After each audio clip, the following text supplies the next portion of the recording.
அனைவருக்கும் இனிய வணக்கம். நான் உங்கள் மதுரை ராமகிருஷ்ணன். இந்த வாழ்க்கையை நல்ல சிந்தனையோடு நல்ல செயல்களோடு இந்த நாளை இனிய நாளாக மாற்றிவிட மாட்டோமா என்கிற ஒரு மிகப்பெரிய முயற்சி தான் இந்த நிகழ்ச்சியினுடைய மாபெரும் நோக்கமே. சாதனையாளர்கள் வித்தியாசமாக சிந்தித்து அதை செயல்படுத்துபவர்கள் சாதனையாளர்கள்னுவாங்க.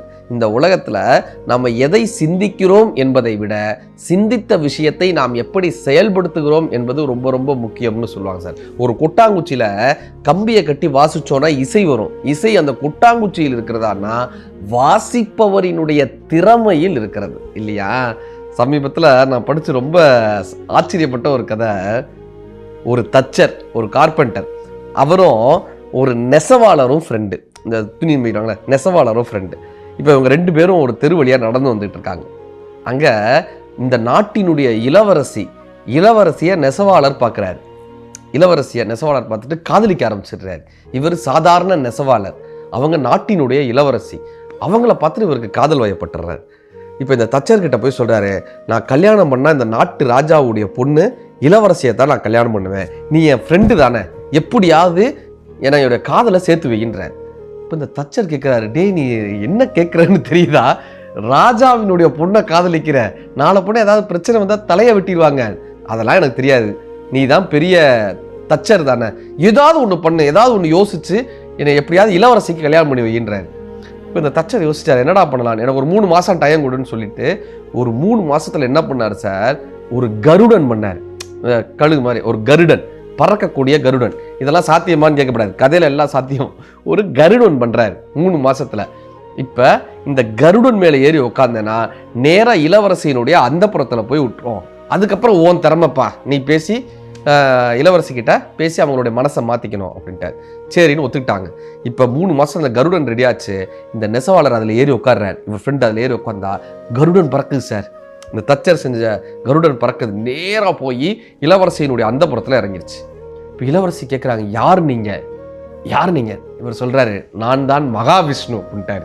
கருடனில் உட்காந்துருக்காருல, நான் தான் மகாவிஷ்ணு அப்படின்ட்டாரு. நான் உன் மீது காதல் கொண்டுள்ளேன். நீ திருமகளாக பிறந்திருந்த இந்த அவதாரத்தில் நீ இந்த நாட்டுக்கு இளவரசியாக வந்திருக்க, நீ தான் திருமகள் அப்படின்ட்டாரு. நான் உன்னை காதலிக்கிறேன்ட்டார். இப்போ இந்த இளவரசியும் இவரை காதலிக்க ஆரம்பிச்சிட்டாங்க. மகாவிஷ்ணு நினச்சி இவரை காதலிக்க ஆரம்பிச்சிட்டாங்க. இப்போ 2 பேரும் காதலிக்கிறாங்கன்ற விஷயம் மகாராஜாவுக்கு தெரிஞ்சிருச்சு. இப்போ எல்லாரும் சொல்கிறாங்க, நம்ம நாட்டுக்கு இளவரசியினுடைய அந்தப்புறத்திற்கு மகாவிஷ்ணுவே கருடனில் வராருங்க, இளவரசி மகாவிஷ்ணுவை காதலிக்கிறாங்க. இது ராஜாவுக்கு தெரிய வருது. இப்போ இந்த ராஜா என்ன பண்ணுறாரு, இவருக்கு எதிரி நாட்டுகள்லாம் இருப்பாங்கல்ல, எதிரி நாட்டு ராஜாக்கள்லாம் இருப்பாங்கல்ல, இந்த ராஜாக்கள் மீது போர் தொடுக்கலான்னு முடிவு பண்றாரு. ஏன், மருமகனா மகாவிஷ்ணுவே வர போறாரு, நமக்கான படைபலம் தானே ஜாஸ்தி தானே அப்படின்னு சொல்லி இவர் என்ன பண்றாரு, எதிரி நாட்டு மீது போர் தொடுக்கலான்னு யோசிக்கிறாரு. மகாவிஷ்ணு தன் பக்கம் இருக்கிறாருன்ற ஒரு தைரியத்துல.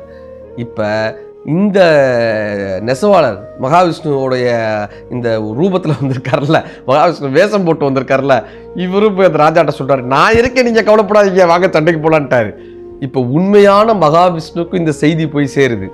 எங்க நீங்க நினைச்சிட்டு இந்த உள்ளூர்ல இருக்கிறவங்கெல்லாம் அந்த வேஷம் போட்டிருக்கிறவனை வச்சு சண்டைக்கு போறாங்க, என்ன பண்ண போறீங்க? உண்மையான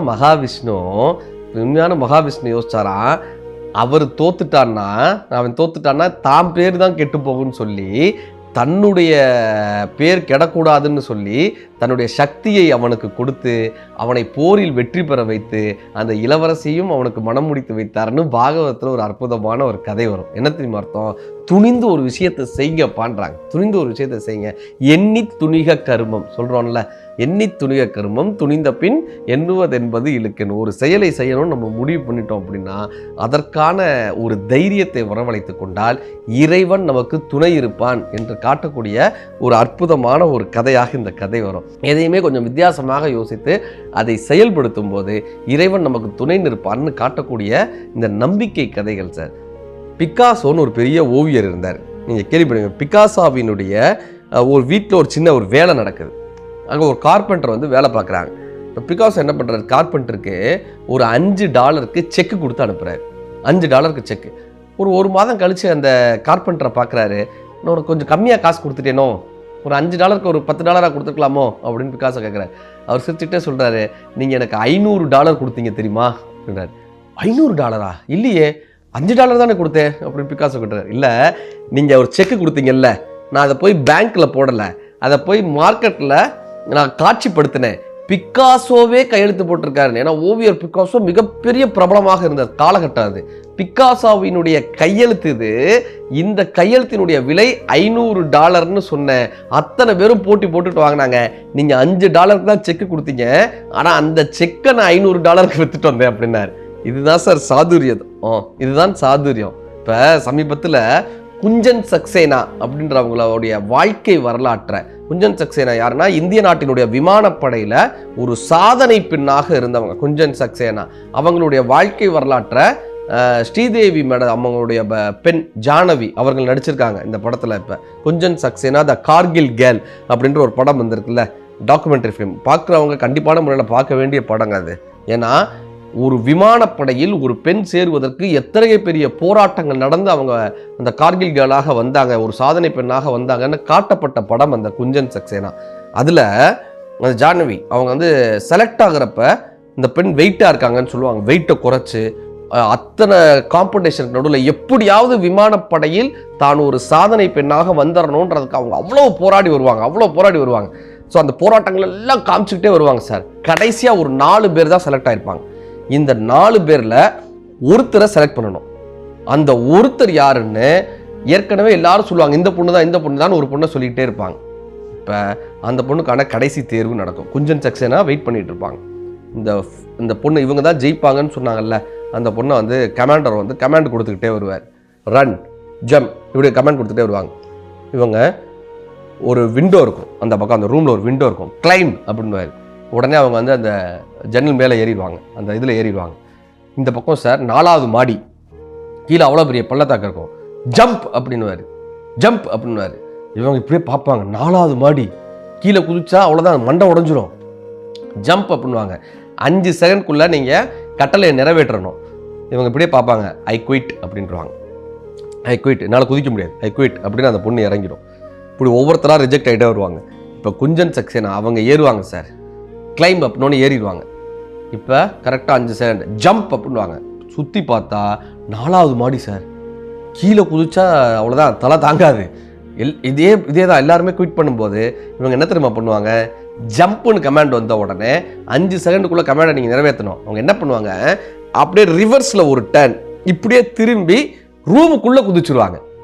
ஜம்ப்புன்றது தானே கமாண்டு, ஜம்ப் அவுட் சைடுன்றது கமாண்ட் கிடையாதுல்ல. இவங்க என்ன பண்ணுவாங்க, அப்படியே திரும்பி ரூமுக்குள்ளே குதிச்சுருவாங்க. அத்தனை பேரும் கை தட்டுவாங்க. குஞ்சன் சக்சேனா அந்த இதில் செலக்ட் ஆகுவாங்க.